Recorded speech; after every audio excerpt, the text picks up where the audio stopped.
She found the slip of paper which said for example doll bed and placed each name on its object. जल्दी ही उन्हें जो paper की कुछ पर्चियाँ मिली, उन पर कुछ जो ऑब्जेक्ट्स थे जैसे कि उनकी डॉल, बेड, प्लेस्ड, इन सब के नेम्स थे.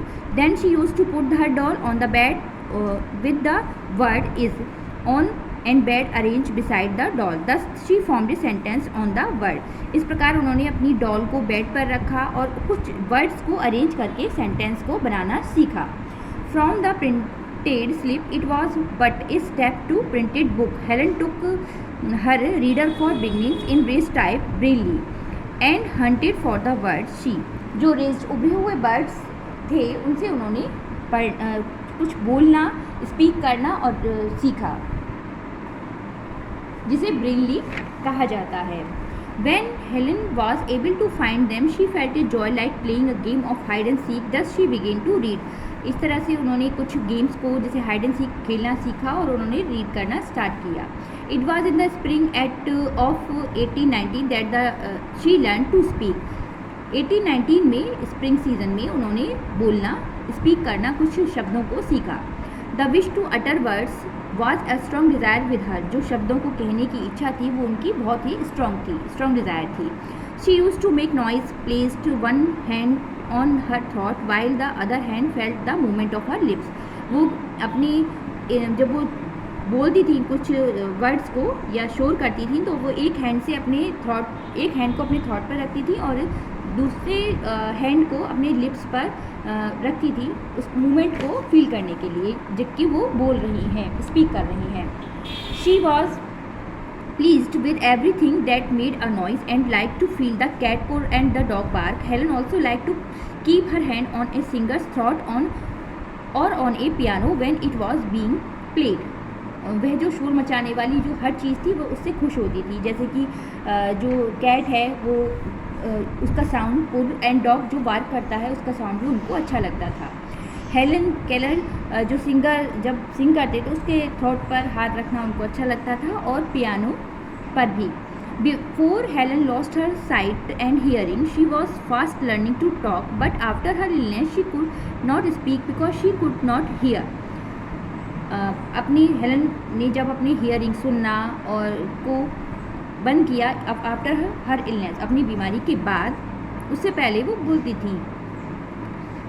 She could not speak because she could not here. वह बोल नहीं पाती थी क्योंकि वह सुन नहीं सकती थी. She use to sit on her mother's lap all day. वो पूरा दिन अपनी माँ की गोद में रहती थी. Long and keep her hand on her face. और उनकी हैंड को, अपनी मदर के हैंड को हमेशा अपने फेस पर रखती थी. It made Helen happy to feel the moment of her mother's lips. ये जो हेलन उससे अपनी मदर्स के लिप्स को देखकर बहुत ही खुश होती थी कि वो बोल रही हैं. According to her friend Helen laughed and cried like anyone else. उनके फ्रेंडों के अनुसार हेलन इस तरह से क्राइड करती थी, लाफ हंसती थी जैसे कि कोई भी नॉर्मल करता है. And for a while used to make many sounds. और वो जल्दी ही कई अदर साउंड्स को भी सीख गई थी. सी प्रोनाउंस्ड वाटर एज वावा. वो वाटर के लिए वाह कहती थी. These sounds become less clear until Miss Sullivan began to teach Helen. She stopped using it only after she had learned to spell the words on her fingers. ये जो sound थे वो लेस क्लियर होते थे और miss जो Sullivan थी उन्होंने उनको फिंगर से जो वर्ड्स थे उनको स्पेल करना सिखाया था. In 1819 Miss Lamson a teacher of the deaf. In 1819 में मिसेस लेमसन एक टीचर थी डीफ की, who had just returned from a visit to Norway and Sweden, came to see Helen. जो कि रिटर्न हुई थी नॉर्वे से एंड स्वीडन से हेलन को देखने के लिए.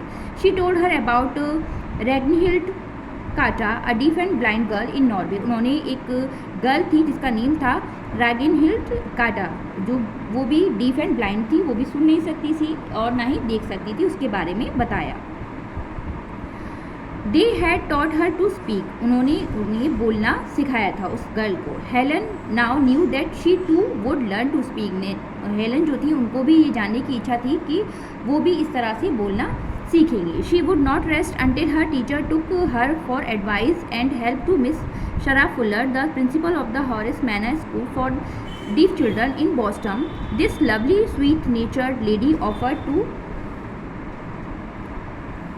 teach Helen by herself. Her education began on 26 March 1819. Miss Fuller's method was this. She passed Helen Keller's hand tightly over her face and let her feel the position of her tongue and lips when she made a sound. इसके बाद miss सरा Fuller जो कि principal थी हॉर्डरमैन school की deaf school की in Boston में, उन्होंने हेलन को खुद से पढ़ाना, उनको स्पीक करना, उनको एजुकेशन दिलाने का सोचा।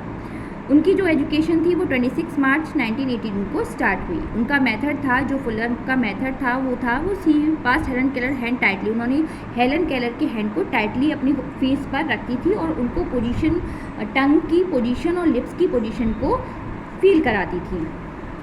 Helen wanted to imitate every movement and in an hour had learned 6 sounds of speech M, P, S, A, T, I. Miss Fuller gave her 11 lessons in all. Helen जो Keller थी, उन्होंने जल्दी ही उन movement को सीखा in an hour, 1 घंटे में। And उन्होंने जो वर्ड्स थे M, P, S, A, T, I, ये इन वर्ड्स, इन लेटर्स को स्पीच करना सीख लिया था। मिस फुलर ने उन्हें 11 लेसन दिए।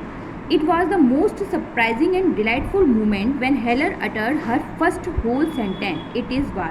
ये बहुत ही सरप्राइजिंग मोमेंट था जब हेलन ने अपना पहला सेंटेंस, जो कि वर्ड्स को जोड़कर बोला, वो था इट इज़ वॉर, मीन्स यह गर्म है। True, they were broken and stammering sound but they were human speech. ये सच था कि वो जो वर्ड था वो बहुत ही ब्रोकन, जब उन्होंने उस वर्ड को एक सेंटेंस के रूप में बनाया तो वो बहुत ही ब्रोकन, मतलब टूटा फूटा, धीरे से बोलना, हकलाना, इस तरह का साउंड था, लेकिन वो एक ह्यूमन की स्पीच थी। लेकिन उन्होंने इतना हार्ड वर्क करके उन वर्ड्स को सेंटेंस में बनाकर एक सेंटेंस सीखा, वो था इट्स वार्म, जो कि आपके चैप्टर का भी नेम है। So I hope you all have understand this chapter. Keep practice. Thank you.